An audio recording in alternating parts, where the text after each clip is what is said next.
Good afternoon all. Today we will be discussing about how to simulate the design for resistive load inverter. So there are different configuration for inverter, namely resistive load inverter, pseudo NMOS inverter, enhancement load inverter, CMOS inverter. Why these different forms of or varieties of inverter came into designing of the circuit, you might be aware of while learning from the theoretical perspective. So we will be just analyzing and simulating the circuit schematic for resistive load inverter. Okay, so I will be sharing my PPT. See, this is the resistive load inverter, wherein the resistor act as the load, and here while the output node is getting discharged, okay, while the output node is getting discharged, the MOSFET is turned on. So when the input voltage it is less than the threshold voltage of the MOSFET, then the transistor is in or the MOSFET is in cutoff region, then V output will be equals to VDD. That will be your VOH. And when the input voltage applied at the gate terminal of the MOSFET is greater than the threshold voltage, then at that instant in this configuration, the MOSFET turns into the saturation mode of operation. And in the saturation mode of operation, the output node is not coming as to be VDD volt, but it drops by some amount from the level of VDD, that is VDD minus ID into VR. Okay, the ID is the current being drawn by this MOSFET from this VDD supply. Okay, because this transistor is also getting on while this because this transistor is also getting on while we are applying the input gate terminal greater than VT or the threshold voltage of the MOSFET, the output node uh, is getting competed between the phenomena of charging and discharging. So that's why the output low level is not reaching up to perfect 0 volt. Instead, it is somewhat above than the 0 volt. So this is the operation of resistive load inverter from the theoretical perspective. Now we need to simulate its schematic in the LT-SPICE while writing its netlist code. Here I have designed the resistive load inverter and mentioned the node numbers at different points. Okay, this is the node 0, node 2, node 3 and node 1. This might be very much clear and properly visible to you all. So for this particular schematic with the mentioned node numbers, we will be writing the netlist. Okay, and the netlist is this. Okay, this is the netlist. I have already written in the notepad. Okay, I have already written in the notepad. This I have see. This is the voltage transfer characteristic. We have to just verify the voltage transfer characteristic of resistive load inverter. Here we have included the dot model statement. Okay, dot model statement. This dot model statement is the level 3 SPICE model for NMOS, because NMOS is there present in the resistive load inverter schematic. So we will be including the dot model statement or dot model file for the NMOS circuit.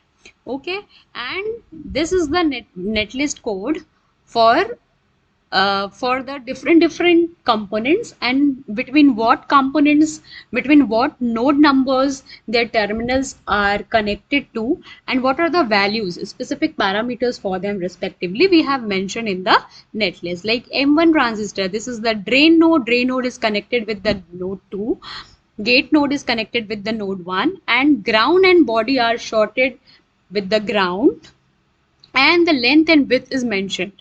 Now the resistor R1, it is connected between 3 and 2 with the value of 20 kilo ohm. VDD is connected between 3 and 0 volt with the DC value of 5 volt, and V, which is the input gate voltage, it is connected between 1 and 0 volt with the DC value of 5 volt. Now uh, we are increasing the value of Vin, that is the input voltage, from 0 to 5 with the step size of 0.1 volt. And with this variation in the input gate voltage with the step size of 0.1 volt, we will be analyzing what voltage transfer characteristic we are obtaining. Okay, so we have obtained the voltage transfer characteristic as follows. You can see this V2. This V2 is the voltage at the node 2, and the node 2 is the output node, okay, which we are recording as the output node voltage. This output node voltage has been plotted with the variation in the input voltage. So this is the voltage transfer characteristic. Okay, so clearly you can see, as I have mentioned in the PPT, okay, VOH, as per the design specification given in the sheet, VOH is given as to be 5 volts. VOL will be what? VDD minus ID into RS. Okay, VDD minus ID into RS. So VOL has been given as 0.4 volt as in the question, as mentioned in the question. VDD is 5 volt minus ID into 12 kilo ohm. RS we have taken as to be 12 kilo ohm. This we have taken as per our choice. Now from this we can calculate the value of ID as 5 minus 0.4 divided by 12 kilo ohm. Now we are getting the value of ID as 383 micro ampere. Okay, so we can calculate as per the given specification, and with the value of RS chosen to be 12 kilo ohm, we have calculated the value of ID as 383 micro ampere. Okay, so now we have to calculate the noise margin. See, this value VOH is 5 volt and VOL value is 0.4 volt. You can see clearly from here VOL value is 0.4 volt. Okay, this is the 0. Approximately at 0.4 volt. Okay, VOH is output logic high, VOL is output logic low. Now we have to calculate the values of VIL and VIH. Okay, VIL is the input logic low and VIH is input logic high. So VIH and VIL are 2 points in the voltage transfer characteristics wherein we obtain the value of slope as -1. Okay, so it will be somewhere around, you have to just put your cursor over V2, okay, which is the output node voltage, and you have to drag it up to the point where you will be getting the slope of -1. So you are getting the slope of -1 somewhere around, as I have mentioned in the PPT.